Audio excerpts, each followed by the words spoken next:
Hey Android, Sorry. rubrak pada call to. Hargani. Kolini rubrak pa.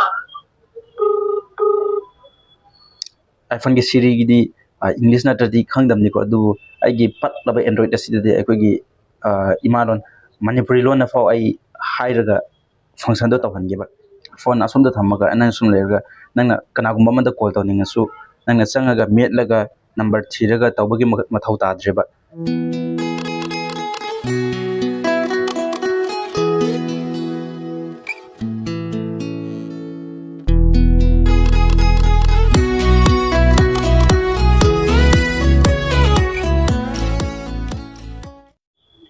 Hello, welcome back ma'am ngasi video sidi yang hobda khang hobda hamna kana gani na khale ko do iPhone user sing na dikhang mani duga hoi hojik matam sidi iPhone sijina daba singa sumi anama na khna ramani ko iPhone da hosik habliba Siri ko ikoina smaina namdrasu khotrasu search tawdrasu sina hairaga YouTube chango mangonda phone taw kai khotlo haina aikoina hairaga Siri na automatically aikoina hairiba phone singda phone tawbu oiro YouTube chango oiro kaidabu oiro aikoina sina hairaga automatically mana adum phone masana kaino tawba thingaramani adu Android tadi udri ko hoi hojik Android to maman yam tang Samsung ko maman tang modi dum thokbum taw adu ai su sab sana khangde adu ai gi smain yam na pat laba Android ko yam na liraba yam na pat laba Android asida fo iPhone gi Siri dagi ta dana aina adu taw ada taw mongon da phone taw adu YouTube chango calculator changaga asi hotlu haibna chingba aina chinna hairaga masa mathanda automatically oina tawhan geba ngasi hairake ba aduga iPhone gi Siri gidi English na tadi khangdam ni ko adu ai gi pat laba Android asida de ai gi imalon manipuri lon na fo ai hairaga function do tawhan geba da se kamaina tawgani aduga kari happa ka kaida changaga kamaina semgani habdo khangningba ichili naw singadi comment da khangningadi haibiramo mathangda video ina semjarake kamaina sembra kamaina tawbra do semjarake adudi hojik ahanbada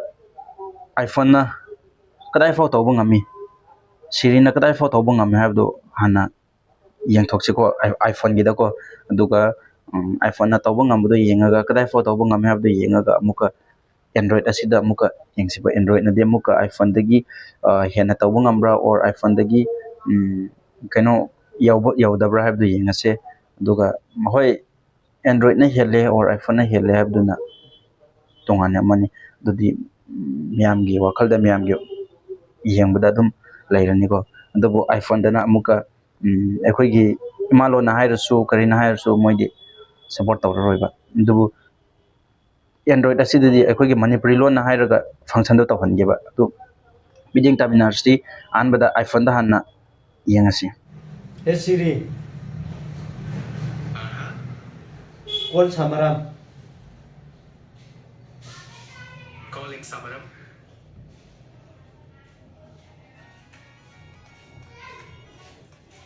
Hey Siri,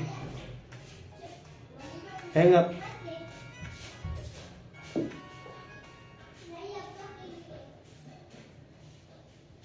Hey Siri, open YouTube.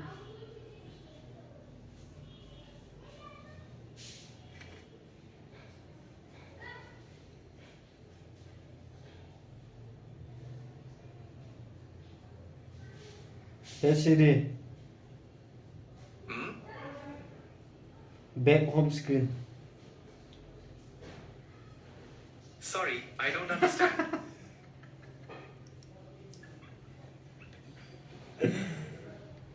Hey Siri, pull back.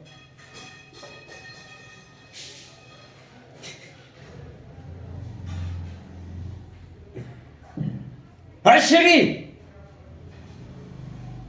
Yeah! Hi, how can I help? Delete my number. Which one? You don't have a phone number listed. listed on your contact card.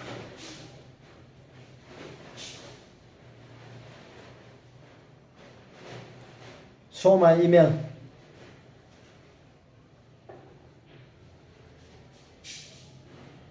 Hey Shiri, Hmm? how's the weather in Kawarda? It's currently clear and 27 degrees in Kota. The air quality is considered very poor at 330. How's the weather in Raipur? It's currently clear and 29 degrees in Raipur.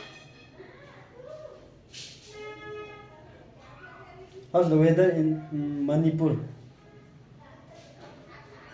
It's currently clear and 23 degrees in Imphal, India.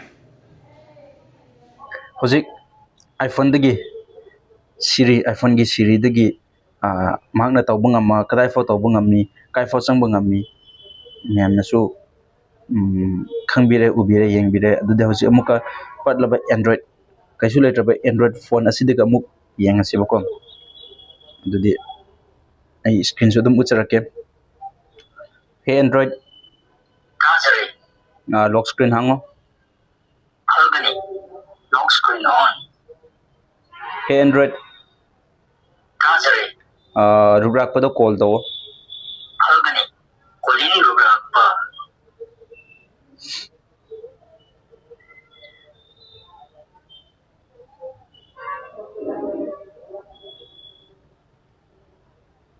Loudspeaker thamo.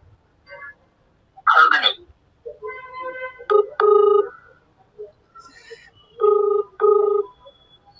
Yare pai roy kaktat kro.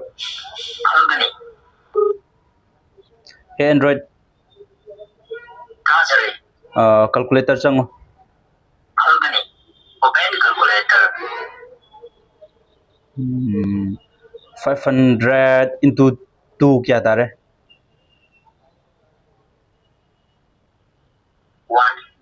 1000. Hey Android Sorry, YouTube chango. Albany, open YouTube.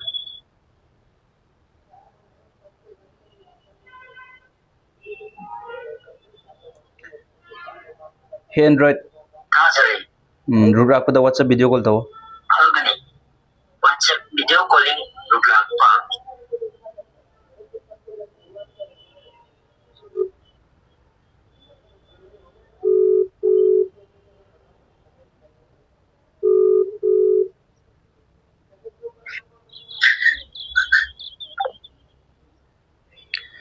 Sini ma'am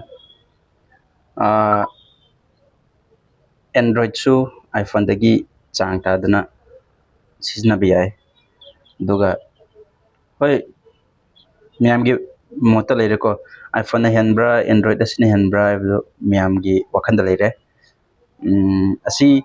asigi Android asida aina sizna riba abji aina habliba automatically ekoina matam changna type tawdra so phone do ekoina thabak chinba matamda phone asumda thamaga anan sum lerga nangna kanagumba manda call tawningasu nangna changaga metlaga number thiraga tawbagi mathau tadreba adi nangna asomdagi thabak tawna tawna mangonda call taw loudspeaker thamu hairaga dum sanaba yaridana thabak chinba adi angang macha cheliba mau singnadi yamna kanaba feature oigadabne ado